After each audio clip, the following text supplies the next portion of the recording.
Alors, c'est quoi la différence entre un dessinateur en bâtiment et une assistante architecte? Parce que non, ce n'est pas du tout pareil. Et crois-moi, tu verras la nuance surtout quand tu arrives en France. Franchement, au début, moi, j'étais un peu confuse, mais sur le terrain, j'ai compris. Même si souvent, il y a des exceptions quand le dessinateur en bâtiment est très expérimenté, ça reste quand même deux fonctions différentes. Le dessinateur en bâtiment exécute les plans à partir des idées de l'architecte. Il maîtrise généralement les logiciels comme AutoCAD, Revit, Archicad et bien d'autres logiciels de dessin. Il applique donc, mais ne conçoit pas. Il est de formation BTS, DUT et d'autres filières un peu plus techniques. Quant à l'assistante architecte, elle assiste à la conception, prépare les plans, mais aussi participe au choix, à la réflexion et souvent au chantier. Elle est généralement en école d'archi ou en reconversion dans le métier d'architecte. En résumé, le dessinateur dessine ce qu'on lui dit. Il n'est pas censé concevoir. L'assistante architecte réfléchit avec l'architecte. Au conçoit, participe à la conception du plan, apprend.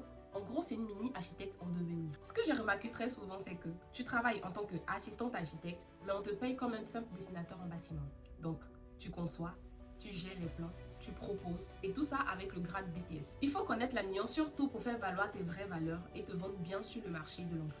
Petit rappel très important, en France, le titre d'architecte est très bien protégé. Tu es appelé architecte que si tu es diplômé en architecture et inscrit à l'ordre des architectes. Quant à l'assistant architecte, tu ne peux pas t'ériger en tant qu'architecte tant que tu n'as pas encore ces deux grades. Mais tu es toujours dans le processus de formation, donc apprends.